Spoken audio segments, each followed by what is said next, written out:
अरविन्दम् अखण्डानन्दबोधाय शिष्यसन्तापहारिणे सच्चिदानन्दरूपाय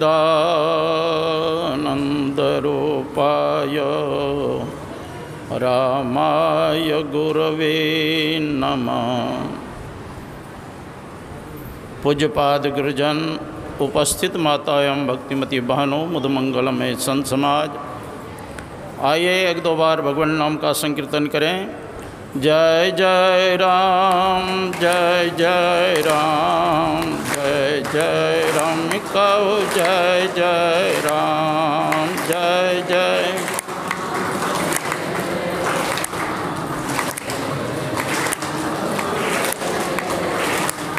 जय जय राम, जय जय राम, जय जय राम कहो जय जय राम, जय जय।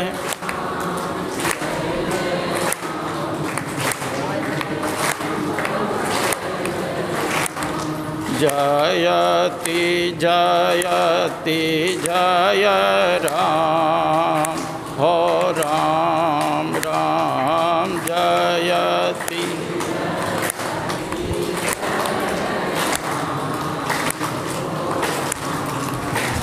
हम जयति जयति जय राम, हो राम राम जयति।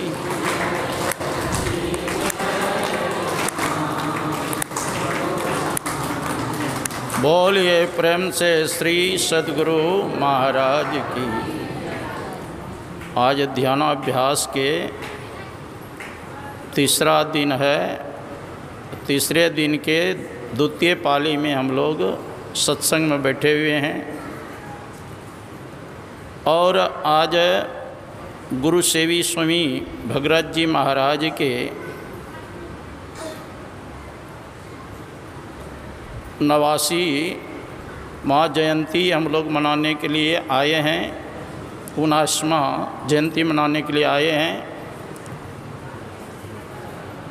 आप लोगों ने कथा बहुत बार सुना होगा कि गज और गराह में जब तुमुल युद्ध होता था, हजारों वर्ष तक दोनों में युद्ध चलते रहा। अंत में ग्रहा जो था वो जलचर प्राणी था, उसका तो शक्ति बढ़ते गया और गजेंद्र जो हाथी था वो थलचर प्राणी थे, इसलिए उनका शक्ति घटते गया। गजेंद्र ने देखा अब एक ही झटका मारेगा तो मेरे प्राण पखेरु उड़ जाएगा। तो कहावत है दुख में सुमरन सब करे और सुख में करे न कोई, और जो सुख में सुमरन करे दुख काहे को होए। देखा कोई सहायता करने वाला नहीं है। अंत में आर्त भाव होकर के गजेंद्र ने प्रभु का पुकार किया।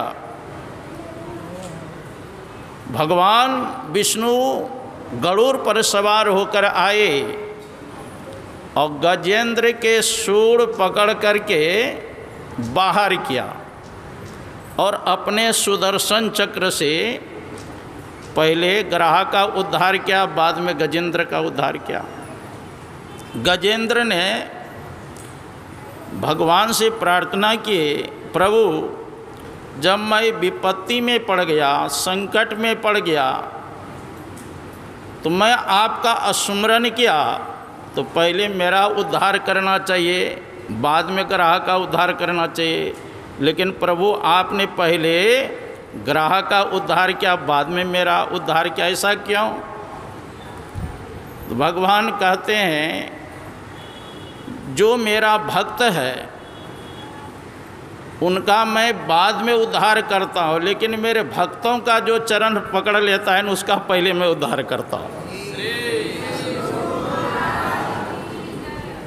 तो गुरु महाराज के अनन्य भक्त गुरु सेवी स्वामी भगरथ जी महाराज, जो गुरु महाराज के मैं 1986 ईस्वी में मैं कुप्पा घाट आया। मैं गुरु महाराज के कमरे में देखा कि एक चटाई सिर पर बिछा करके गुरु महाराज के चौकी के नीचे सोते थे पूज्यपाद। रामचरितमानस में लिखा है, नारद जानो नाम प्रभावो, हरि हर हर प्रिय आपू। भगवान विष्णु और भगवान शंकर के प्रिय नारद जी क्यों हो गए? का नाम के प्रभाव नारद जी जानते थे। संसार के लोग भगवान शंकर का स्मरण करते हैं, भगवान विष्णु के स्मरण करते हैं, लेकिन भगवान विष्णु और भगवान शंकर किनका स्मरण करते हैं? कहते नारद जी भगवान विष्णु के और भगवान शंकर के प्रिय हो गए, इसलिए इनका पुकार करते हैं। तो जगत के लोग गुरु महाराज के पुकार करते हैं, लेकिन स्वयं गुरु महाराज बेटा बेटा कह करके पुकार करते थे। रात दिन कभी भी बेटा भगीरथ कहाँ हो, जल पिलाना हो, स्नान कराना हो, वस्त्र पहनाना हो, अपने कंधे पर गुरु महाराज को लेकर के व्हीलचेयर पर बैठाते थे, अपने गोद में लेकर के गुरु महाराज को सत्संग में कहीं जाते तीसरे मंजिल पर पहुंचाते थे।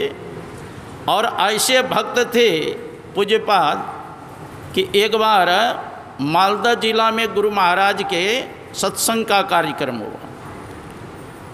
तीसरे मंजिल पर कार्यक्रम था सत्संग का,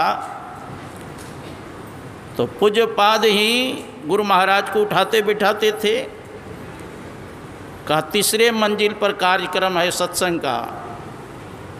अब एक तरफ देखते हैं गुरु महाराज के जर्जर अवस्था है और तीसरे मंजिल पर ले जाना है, और देहात में जानते हैं वो सीढ़ी जो होता है पौड़ी बहुत लंबी लंबी है ना। अब न बनाते हैं 5 इंची के 4 इंची के, पहले बहुत ऊंचा ऊंचा रहता 8-9 इंची के। तो अब सत्संगी के मन हुआ कि पता नहीं दरवाजे पर आके कहीं गुरु महाराज घुर तो नहीं जाएंगे। उनके नेत्र आंसू से डबडबाने लगे। उसके स्थिति को देख करके, गुरु महाराज के जर्जर अवस्था को देख करके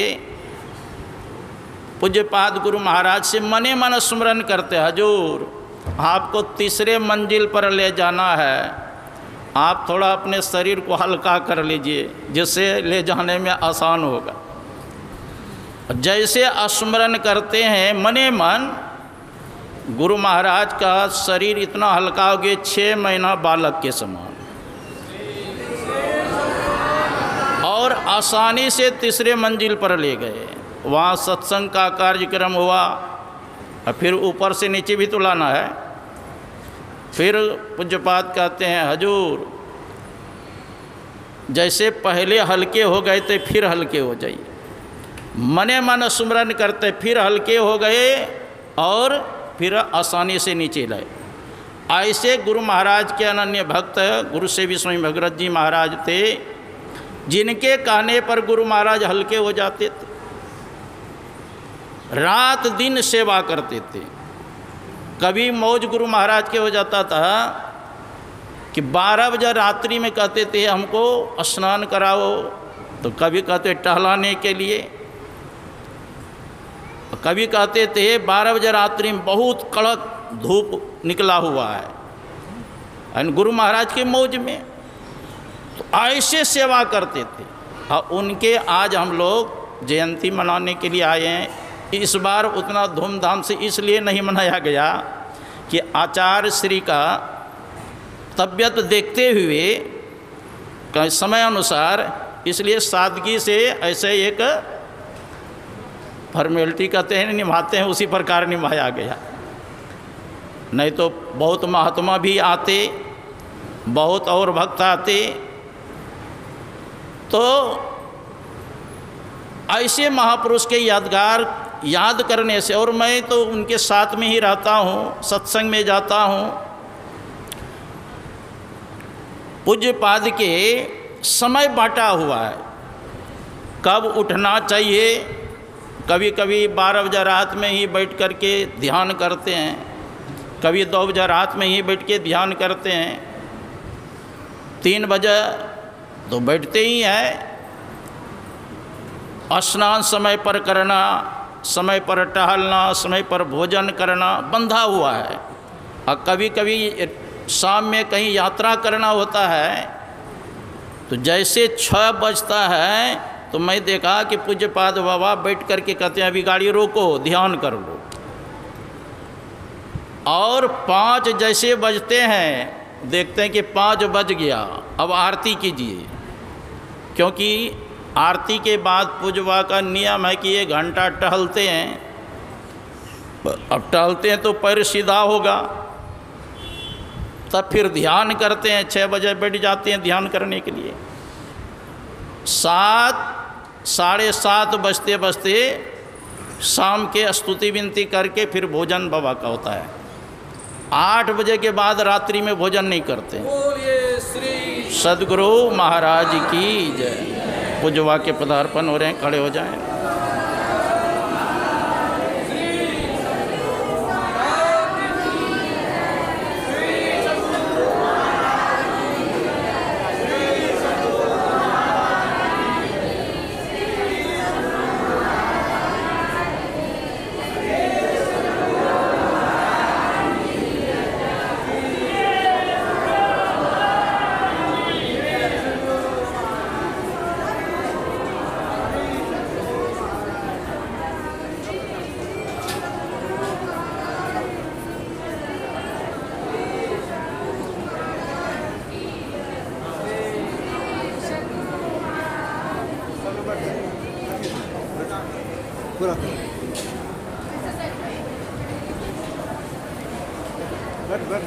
आप लोग सब अपने अपने स्थान पर बैठ जाएं। पूजवा का पदार्पण हो चुके हैं। बोलिए श्री सद्गुरु महाराज की।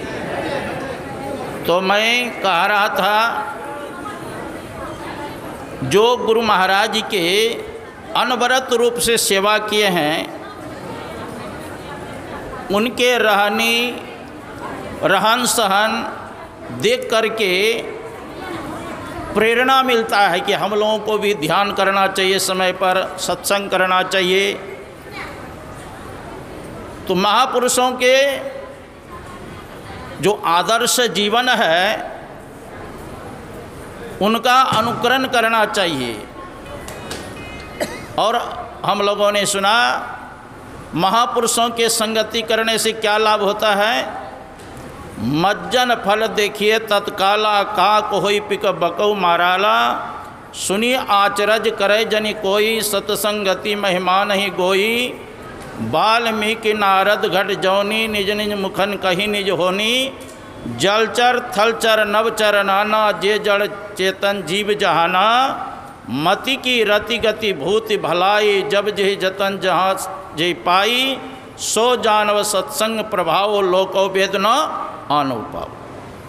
मज्जन फल देखिए तत्काला, काक होई पिक बको माराला। कहते हैं सत्संग का फल तत्काल में देखने में आता है कि कौवा कोयल हो जाता है और बौगला हंस हो जाता है। कहने का मतलब जो कठोर वचन बोलने वाले हैं, महापुरुषों के संगति करेंगे तो आप भी मधुर बोलने वाले हो जाएंगे। जिनका खान पान सुधरा हुआ नहीं है और संतों का संग करेंगे तो आपके अंदर नीरछीर के विवेक हो जाएगा। क्या कर्तव्य है, क्या अकर्तव्य है, क्या विधि है, क्या निषेध है, इसकी जानकारी हो जाती। क्योंकि बिनु सत्संग विवेक न होई, राम कृपा बिनु सुलभ न सोई। बिना सत्संग का विवेक नहीं होता है और राम कृपा के बिना आसानी से नहीं प्राप्त होता है। नारद जी ने सनकादिक ऋषि को देखकर कहा था, भाग्योदयेन बहुजन्म समर्जितेन सत्संग मंचु पुरुषो यदावे। अज्ञान हेतु कृत मोमदंधकार नाशम विधाय तदुदेते विवेक। बहुत जन्मों का जब पुण्य पुंज एकत्रित होता है तब मानव को सत्संग प्राप्त होता है। जब सत्संग प्राप्त होता है तब विवेक का उदय होता है, मतलब क्या कर्तव्य है, क्या अकर्तव्य है, क्या विधि है, क्या निषेध, इसकी जानकारी होती है। इसलिए संतों का संग करना चाहिए, महापुरुषों का दर्शन करें, उनके वचन को सुने और अपने जीवन में उतारें, तो हम लोगों का परम कल्याण होगा। अब पूज्यपाद के मुखारबिंद से हम लोग विशेष रूप से श्रवण करें। बोलिए श्री सद्गुरु महाराज।